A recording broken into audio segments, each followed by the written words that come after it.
ఒక నిర్దిష్ట మొత్తముపై సమ్మేళనము రైట్. వడ్డీ ఎంత? 16 2/3%. ఎన్ని ఇయర్స్కి ఇచ్చాడు? 3 yearsకి. 16 2/3%. 16 2/3% అంటే ఇది 16 3 48 ప్లస్ 2 ఎంత? 50.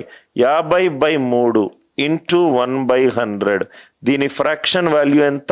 1/6. ఇది మనకు తెలిసి ఉండాలి. 16 2/3% ఈజ్ 1/6. ఏమన్నాడు అక్కడ? Compound interest. కాంపౌండ్ ఇంట్రెస్ట్ చక్రవడ్డీ 3 సంవత్సరాలకు. ఓకే, చక్రవడ్డీ 3 సంవత్సరాలకు ఎంత ఇచ్చాడు? 6350 ఇచ్చాడు.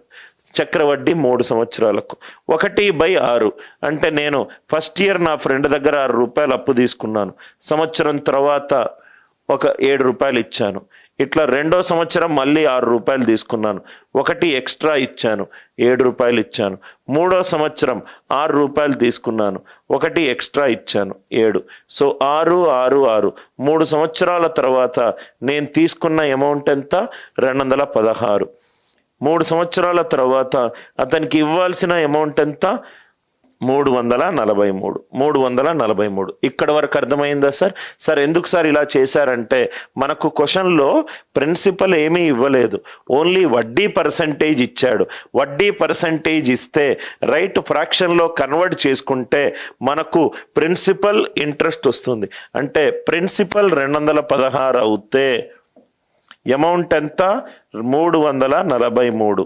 అంటే వీటి మధ్య తేడా చక్రవడ్డీ ఎంత? 127. 127. క్వశ్చన్లో ఎంత ఇచ్చాడు? 6350 ఇచ్చాడు. 6350.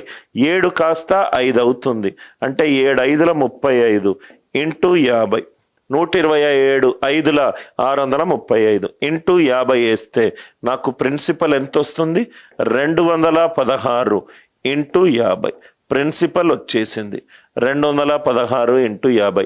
క్వశ్చన్ కంటిన్యూ చేయండి sir. What will be the simple interest? Simple interest కనుక్కోవాలి. ఎంతకి? 5 2/3 ఇయర్స్కి.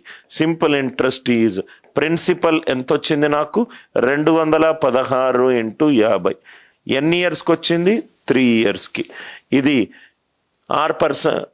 Time period. ఇది ఎన్ని ఇయర్స్? ఇది టైం పీరియడ్. పర్సంటేజ్ ఎంత వచ్చింది? 1/6. వాడు ఇచ్చాడు సేమ్. ఇయర్ ఎంత? ఇయర్స్ ఎన్ని వచ్చాయి? 17/3. 17/3. 216 into 50 into 17 divided by 6 into 3. 17 divided by 6 into 3. ఇక్కడ చూడండి సార్, దయచేసి క్యాల్కులేషన్లు పెట్టుకొని మీరు టైం వేస్ట్ చేసుకోవద్దు. 3 1 3 72 7 6 1 6 12. ఒకవే ఏంటంటే రైట్ ఇక్కడ చూడండి సార్, 12 ఇంటూ 550ని నేను 100/2గా రాసుకోవచ్చు. 2 1 2 6 6 ఇంటూ 7. 6 ఏళ్ళు ఎంత? 42. 6 ఏళ్ళు ఎంత? 42. ఆన్సర్ యూనిట్ డిజిట్ 2 ఉండాలి. ఆన్సర్ యూనిట్ డిజిట్ 2 ఉండాలి. కాబట్టి ఆన్సర్ ఎంత? 10,200. ఇంత కూడా చేయాల్సిన అవసరం లేదు. ఇది యాక్చువల్ క్యాలిక్యులేషన్ ఏముంది సార్? 216 into 50 into 1/6 into 17/3.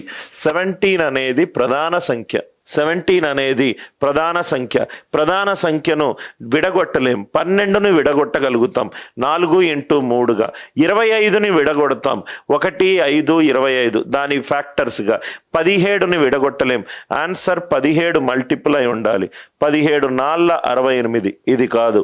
17 114. ఇది 17తో డివైడ్ అవ్వట్లేదు. 9600. ఇది డివైడ్ అవ్వట్లేదు. ఆన్సర్ ఎంత? 10,200.